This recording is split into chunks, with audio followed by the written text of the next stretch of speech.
And hello and welcome back, friends. So currently we're stationed at the Home Depot in Campbell River here. We pulled in last night and got a few errands done. And the goal for the day is to try and service the generator again. We hadn't need to worry about it too much with Pacific Rim National Park having hookups. Our alternator charged our batteries a lot when we went up north, but now that we're back to the Campbell River area, we're going to be wanting to use the generator a bit more again here. So we stopped by Canadian Tire and I picked up some impact bolt / plug socket removers. So basically these are for rounded off plugs or anything bolt, like my bolts that were stripped.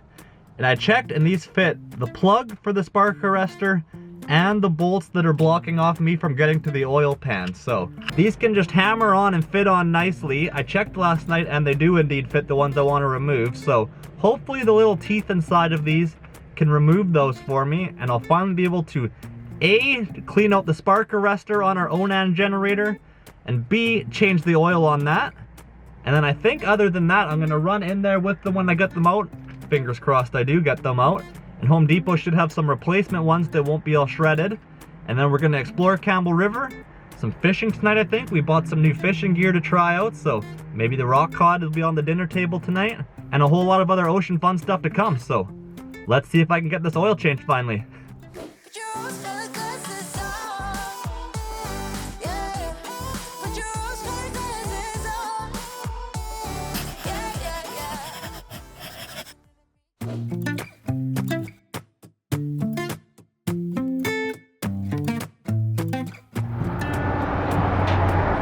Oh, it went.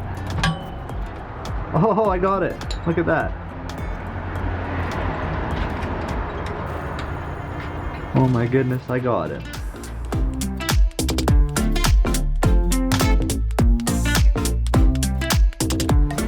And voila, there is the oil plug. Hiding but found. Alright, now fingers crossed. It's a 12mm socket required. See if this comes off clean. Oh, it did.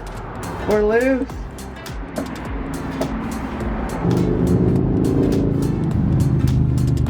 Oh, all over the muffler. Thanks, Onan. Real cool. Would you look at that? So far, so good. Actually have the oil out. And it doesn't have any transmission fluid, so for all of you out there that remember that little oops I made, can't make that one a second time, I don't think.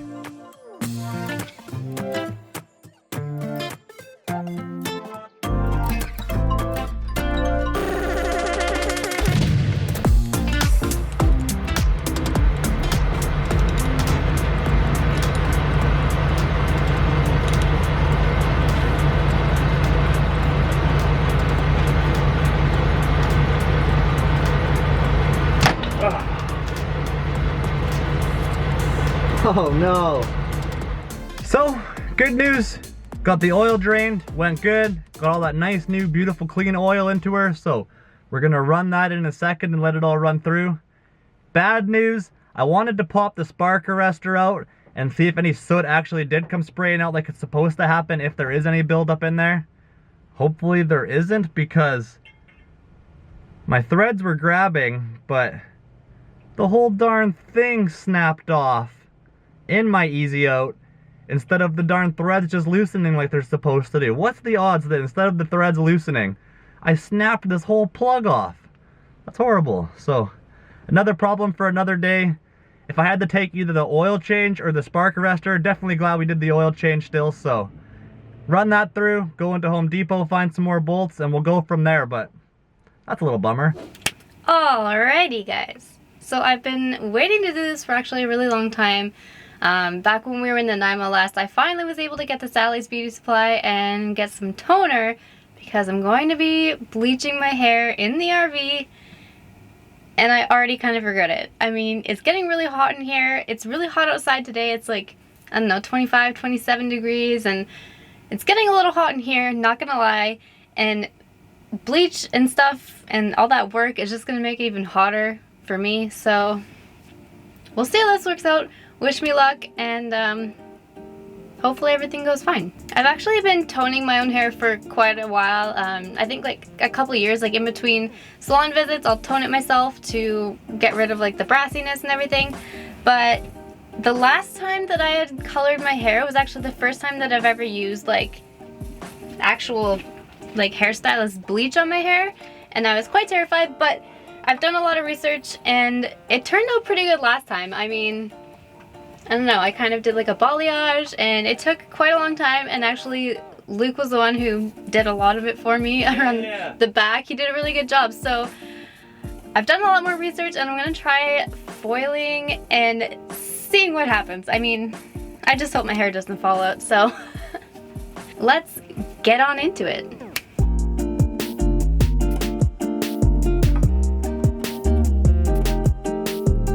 Alright, so sections are done.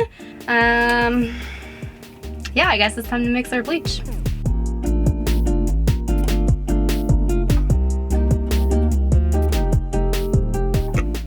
Alright, so that's what we're working with. Alright, here goes nothing.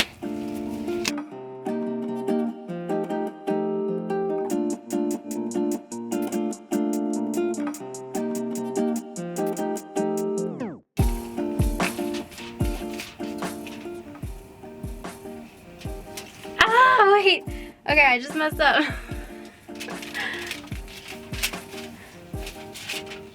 I totally forgot. I was overlapping on my like really blonde hair at the bottom, so.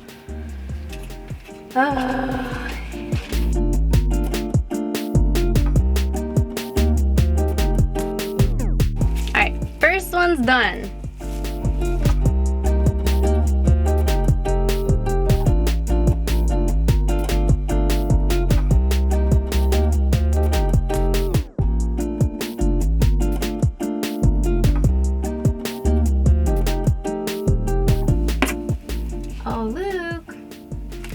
Alright, now because I can't see anything, I'm gonna have Luke paint it on. Dun, dun, dun, dun.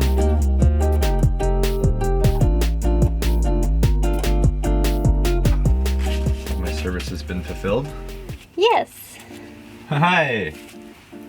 Done. Alright, so we're gonna let this sit and wait till it's ready to wash out, and then I'll see you then.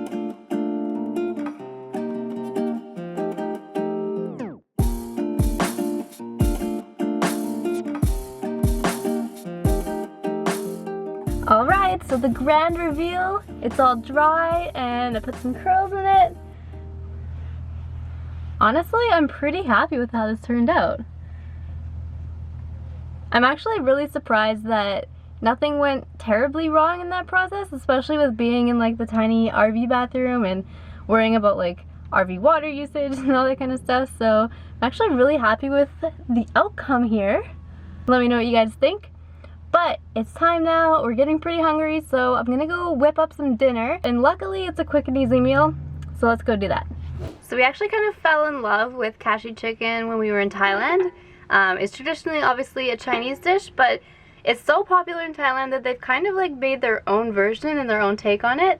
And so I'm gonna be making that type of version, I guess, today. And I'm actually following a recipe that I found on inquiringchefs.com. So, well, actually I'm kind of following it. I don't actually measure pretty much anything when I'm cooking. I go on like taste and eyeballs and that type of thing. And also I don't have some of the ingredients that I'll be substituting, so we'll play it by ear. Alright, so we're starting out with 2 cloves of garlic chopped, and I don't actually have garlic, so I'm substituting with some pureed garlic in a jar, and I mean, that kind of looks like 2 cloves, right? We need half a cup of water, which I actually will measure. We need about 2 tablespoons of soy sauce and 1 tablespoon of sweet soy sauce. So this is an Indonesian version, but if you don't have this, you can also just mix some brown sugar and soy sauce together and it'll work just fine. Now we need 2 teaspoons of oyster sauce, which I don't have, and I do actually have some hoisin sauce, so I'm just gonna use that instead. Then we need half a teaspoon of red pepper flakes. I mean, this you can just add to like whatever spice level you want. So I'm gonna put that much in. And last but not least, a teaspoon of cornstarch. This will help thicken the sauce when everything's cooking.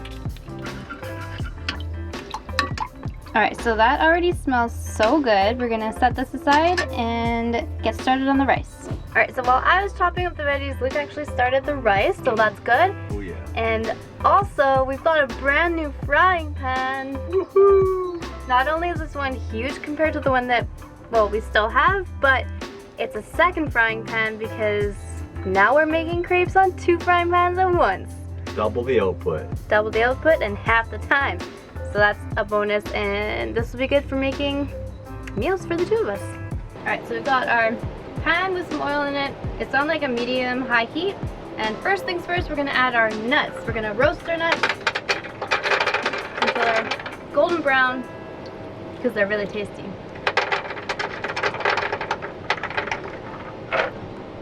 That looks like probably more than half a cup, but who's complaining? Alright, so these are looking nice and golden. You don't want to get them too brown or otherwise they'll taste burnt, but that looks good. So I'm going to take these out and leave the oil in here, and we'll come back to that. Alright, so now we've got this like delicious smelling cashew flavored oil, and we're going to add our chicken. So I just cubed up the chicken and added about a teaspoon of flour and some salt and pepper. And the flour will kind of act like this really, really thin batter almost. It'll just kind of brown the chicken better and give it a little bit more flavor.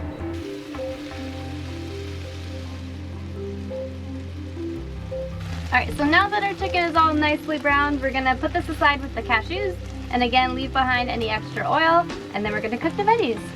And it's starting to smell delicious in here, especially on the top bunk, so what a good dinner, yum.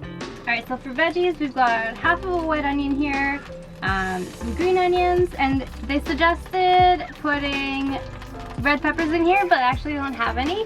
So instead I just put broccoli and mushrooms, because that's what I did have. And yeah, we're just gonna add these based on cooking times and stuff. So starting with the onions here. Alright, so onions have been cooking for a couple minutes and they're just starting to soften here. So that's the time that I'm going to add our broccoli and mushrooms.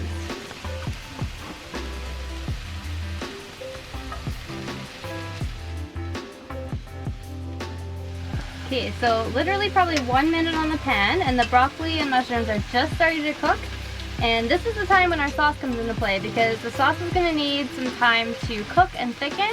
So you don't want your veggies to be all the way done before you add your sauce, otherwise they're going to end up mushy on the end. So you're adding that now.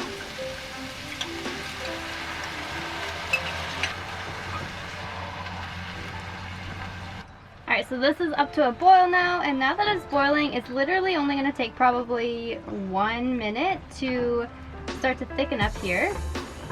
So I'm actually going to add back my chicken and cashews. And then literally just mix this up, and it's ready to go.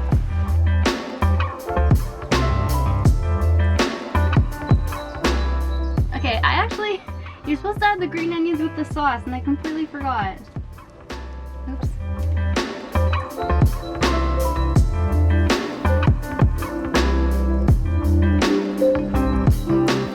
And now, after Alysha's delicious cooking, we're gonna eat this up and head out to the Fisherman's Pier, because it's getting close to 6:30, 7 o'clock almost here. And then we're hoping before the fish go to bed, they might want a snack. So we bought ourselves some raw shrimp this time, not the cooked shrimp we had previously, because the fellow we saw last time we were at the Fisherman's Pier here in Campbell River, he got 2 good-sized rock cod with uncooked shrimps. So we're hoping that will make the difference in our unlucky spree, and see if we can catch a big one this time off the end of the pier. So fingers crossed on that. And then we're going to take you to our super cool boondocking spot at the end of the video here, hopefully. So we'll show you where we found, and it's a pretty nice spot if I do say so myself.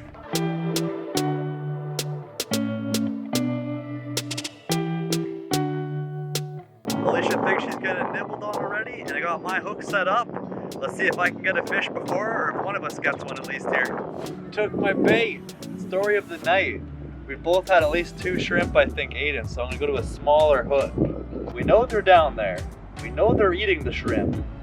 Now they just gotta eat the hook.